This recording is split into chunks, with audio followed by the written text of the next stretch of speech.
Okay, same rhythm here. After watching the tape, kind of recapping some things. Obviously, we'll start on special teams. A lot that hurt us in that game. You think about punt. Obviously, you give up a punt block for a touchdown. It can be tough to overcome. And so you look at it, we misidentification really out of three guys. And so if three guys are misidentified, that starts with our preparation as coaches. Schematically, we got to look at some things. Didn't probably emphasize on the road crowd noise on a punt play when you got a lack of communication that way. So that hurt. And then it continued on the punt side in the coverage aspect. And so there's a couple things that go with that. One is that when you get it protected, now you kick it, the placement. And that's, we got a big time punter, and he's got a big time leg. And this old adage of kind of out kicking your coverage, well, yeah, he kicks it deep, but also the placement of it. We got to get it closer to the sideline to use the sideline as help in coverage. At the same time, wherever he kicks the thing, we got to be able to cover better than we did. Out of a lane or two. Good athlete returning it, but that did not help us. You think about field position throughout, that was a problem. So we got to get better there, which had been a strength for us. Let's face it, first 4 games, punt unit had been a strength, was not last Saturday. Kickoff return, we got the unfortunate one, the ball, we got to be able to field the ball. They're kicking off to us. However, the wind made it tough. The communication between the two, got deep trust in the two that are trying to field it. They got to communicate better. But that was a huge momentum play for them in regards to the thing. They came back. We took the lead, came back. The game's tied, and they get the ball with an extra possession. So special teams-wise, a lot to clean up that we need to do, especially when you play on the road. We got to have better play out of special teams units. Offensively, I think I mentioned it after the game too, you start with this 2 of 14 on third down. All right, so one, that's a terrible percentage. That's too many third downs in general. Well, what's leading into that? Well, your first and second down efficiencies, lack of run game efficiency really throughout. We got to do it better. We got to think about doing other things too, right? We sit here and, well, the players got to execute a run game better. Well, we got to start making sure too on us, on coaching side, schematics, those things, and that was some deep conversations yesterday as you looked into it. Pass protection, I felt during the game, it showed up being worse than it was on the film. We got to get a cleaner pocket for them. Again, it's 11-man football offensively, eyes, wind, yeah, a factor at times. They made a couple more throws into the wind than we did. I think that was a separator too, but offensively, not good enough. Give those guys some credit. When we had to have it, aggressive style in the fourth down thing, we did execute in the third quarter to take the lead with that, but not enough in the fourth. Defensively, you liked a couple of things about defensively. One, just overall, from the SC game where we flat out weren't good enough defensively, come to this game, those guys responded. I thought they played with a response, aggressive mindset. You even look at what the situations the defense was put into the games with regards to field position. I think they had 5 or 6 possessions started on their own side of the 50. And the defense bowed up multiple times. I think looking holistically at halftime, things 14-7. We're probably forcing it to be 14-7 the way the first half had played, and then you take the lead toward the end of the third quarter. So I think the team continues to show some resilience, but it's back-to-back weeks where we got to finish in the fourth quarter better. Back-to-back games had opportunities to finish thing in the fourth quarter, and we got outplayed, outcoached in the fourth. And so we got another opportunity to do it better and do it back at home. Excited about that, homecoming. Anxious to get back around our home crowd. I know our guys will be raring to go this Saturday, and we're going to need to. You talk about playing an opponent, UCLA, who had maybe the biggest win of the college football year this last Saturday, and they played that way. They were galvanized. What they showed on that game against Penn State was impressive. I think the quarterback, highly touted, good player, 5-star, he played like it this last Saturday. And so they got our full attention that way with what he can do. That offense is galvanized and going. They scored a bunch of points against a really, really good team, played some defense. They got a bunch of respect for how getting a win like that this last weekend. Questions? Jonathan, I was wondering, it was the first time we saw Aiden struggle this season, really, and what would you see on the film, and what were the conversations you've had with him since the game as far as what transpired and how to clean that up? Yeah, I think, we need to play better. He wanted to play better. He's competitive. We need to continue to help him. I think about the factors of protection, the lack of the run game, some of the down to distances we in. He did come back and have a couple of plays in that game that reminded us some of last year in regards to maybe doing too much, movement within the pocket, moving his eyes a couple of times where he needed to trust that protection. And so, again, he needs to go back to work. We need to continue to surround him. We got to play better around him. But there were some signs of last week that were frustrating.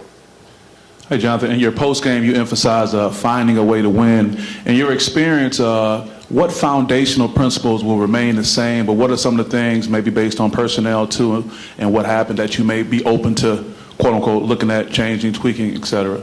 I think we're always looking week to week on what we learned from the previous game and wanting to do it better or get it fixed or do it differently. So that approach isn't totally different from just because of the outcome this last week versus call it week one. I do think, looking at 2 games on the road, the ability to finish in the fourth, we got to find a way to do it better because we've done it at home. I call out Boston College going to double overtime. We found a way to finish there. So we've done it before. I think about the previous 2 being on the road. We got to do it on the road. Jonathan, I'm curious with the maybe visceral reaction to wins and losses these days. It seems like every win and loss is put under such a microscope. Do you feel that as a coach? And if so, how do you deal with that in today's day and age? Yeah, you feel it as a coach, and you try to actually avoid, when you win, of glossing over of things. I think about our punt thing, right? After 4 weeks, we had a bye. Oh, this is one of the strengths. This has been a weapon for us, all these kind of things. Well, we got exposed in the 5th game. And so as a coach, I think you're always urgent to find ways to improve, making sure you don't got flaws that you don't recognize that your opponent does, whether you win or lose. With the fourth quarter kind of issues, is winning in those moments learned, or is that something that players have to maybe get more experience facing before they can pull that together, or what are the sorts of pieces that are missing? Yeah, I think we're experienced the wrong side of it for back-to-back games here. Again, I think you learn it from experience. And again, this doesn't mean all of a sudden I got to put on my Superman cape in the fourth and do something dramatically different than the way you prepared. It comes down to a team seizing the momentum, keeping it in the fourth, and we haven't done it in back-to-back weeks. Jonathan, you mentioned the special team struggles against Nebraska. What adjustments do you need to make against UCLA to clean those up? Well, just to think about specifically to the punt side of it, one which starts with our protection, communication, and we're making sound protection of getting the ball thing kicked. Once it's kicked, we got to place it with some accuracy, right? The placement of a punt, especially with the type of leg Eckley has. It's a big-time leg.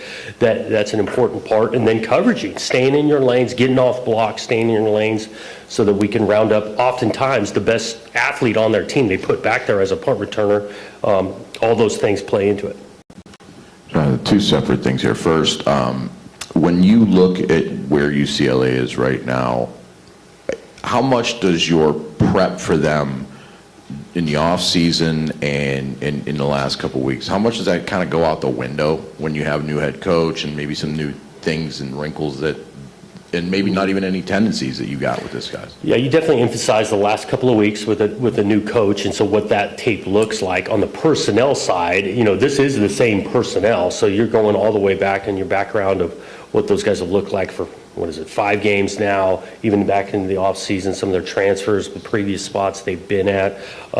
So personnel-wise, I think you get a larger body of work, the actual schematics, the last couple of weeks. And kind of going back to some of the things you mentioned about the offensive line, when you did watch the tape back, like where did you see maybe the leaks coming from, and how do you kind of fix them? Like, how much did you and Jim talk about that over the last 48 hours or so? Yeah. I mean, in protection, I think recurring some of the edges we played at, so the squeeze of the pocket, the edge of the thing wasn't firm enough up front at times.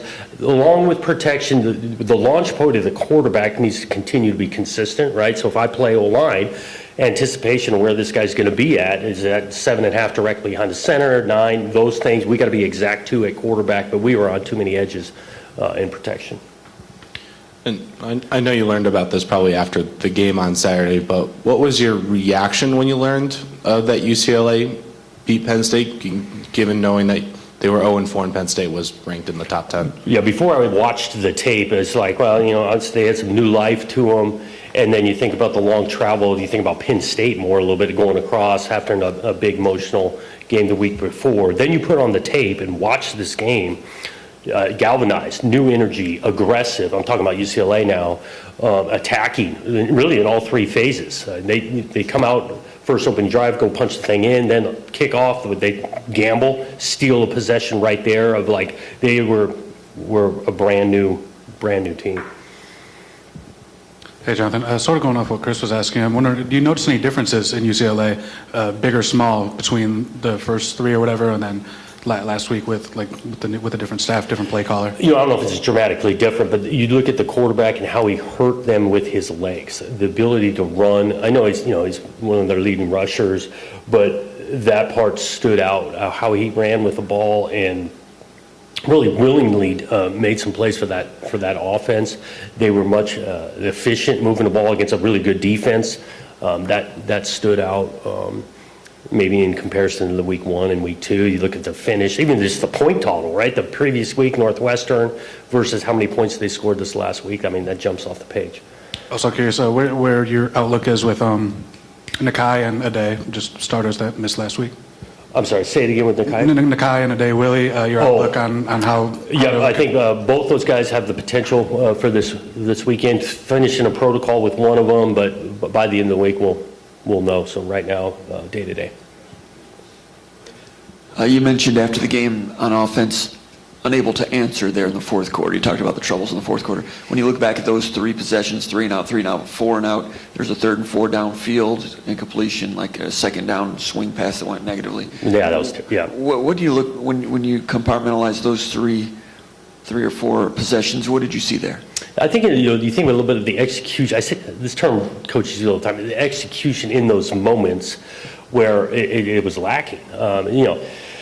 The field position wasn't great. I'm thinking about the possession on the 9-yard line. 2nd down, we throw the swing route. Almost we threw the swing route as if it was hot. In the protection, we actually picked that up with the crowd noise. I don't think we're on the same page when there's quarterback O-line. O-line picks it up. Aiden thinks it's got to come out a little bit sooner. The swing route almost thrown it like a screen. Whereas cover 2 by those guys to make the tackle for loss. Like that's a lack of execution on both fronts.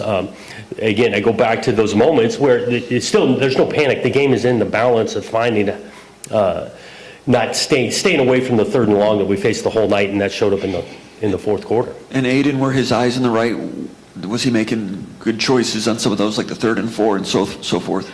A couple of them he'd love to have back. Again, it goes back to whether they protected you well the previous snap. Does not matter. You go back to this trust idea. And we hammered, and this isn't specific just to the whole group, in regarding to trust each other, to doing their job so I can do my job, and focused on exactly what that individual needs to do. Quarterback, O-line, route runner, defensive end, post safety, play caller, all of us trusting the others to do their job. Jonathan, I think it was 12 negative yardage plays. Is it possible to win a game at this level when you have that? And other than block better, it seems like that was pretty much a complete team. You're talking about us offensively. Yeah. Because we got in the backfield. Yeah, it's hard to go backwards, and that's why it's not what you're asking the player to do schematically, and also is there a better answer of doing positive plays? You think about the situations we put them in, and so whether that's play calling, movement, identification on the road, executing it so you're not fighting the sticks as much, because the sack thing showed up and some negative runs. Yeah. That was a problem. And TV focused on the blow up with Aiden and Nick on the sideline. Is it as simple as a team saying, we're not going to let 6 get the ball, and when that happens, if you've got a weapon like that, how do you get it to them anyway? In regards to the conversation, those two, I'll describe it as during the game. I wasn't aware of it, learned it a bit after. I do think you're talking about a couple of guys that this means a lot to them and are pretty competitive. Those guys love each other and all of that. I do think Nick's a really good player, finding ways to continue to see his rep count of touches goes up, but he's not alone there. I look at Amari Kelly, been a really good player for. I think we targeted him one, and so that was discussed heavily yesterday, and we're hoping it looks a little different on Saturday. Jonathan, you get your first noon game as the coach here. Was there a little bit of, back-to-back weeks on the road, you get a little sense of normalcy with a noon game back at home, and then how you mentioned UCLA and Penn State having to go that way. Now they got to come your way and play 9 a.m. basically their time. How does that factor into the way you look at the game? We're definitely looking forward to a noon kickoff back at home, homecoming in front of our fan base, the passionate fan base that we have. So we're excited about that. Again, I can't speak totally for UCLA, but watching them off tape on Saturday, I think they're going to be excited to play whatever time we're kicking off. When you were out west, did you ever play noon out east in your recollection? Nothing jumping right to me. I'm staring back at DVDs, been with me the whole time. I don't think so. Okay. It seemed like there were a lot of passes deep into difficult wind on Saturday, or at least downfield. Is that does a game plan get adjusted when you see the conditions like that from what it might have been? And when you kind of look back at that and sort of the approach and some trying to connect there, do you wish there'd been a little more underneath, or just a different way about things? We can't just completely say, no, we're not going to try it, because we actually tried it both ways. With the wind, cut a couple overthrows, and our splits weren't great, tight spacing, this and that, vice versa. I think there was a couple throws that were going into it that were affected, that we need to drive that more and all that. So it played a factor, but I was not going to say just completely zero. We're going to try a couple of those. I think it goes back to, hindsight, it's easy to do, but hindsight, instead of handing the ball off for a loss of -1, can we throw a quick screen or something to that extent, thinking about the factor of the win. Hindsight 2020. Jonathan, wondering what you thought of Alessio in his first real, sort of extended game action. Obviously, early is in the fire there, and then late he gets a good series. Just what you thought of him coming out of it when you got to take a look at it? Yeah, so there's just some silver linings all the time. You get some frustrations when you lose games. I did think he stepped up in a big moment, especially early on. Aiden takes a pretty good hit and needs to come off. Alessio comes in and executed. It was great to see. We've had a lot of confidence in Alessio, and I was glad for him, because when he's had some small amount of time in the game and hadn't gone his way, and then even that last drive, I think that stuff's important. He goes in, he executes, gets us another touchdown drive, so we were pleased for him, and he's been working really hard to have that kind of success.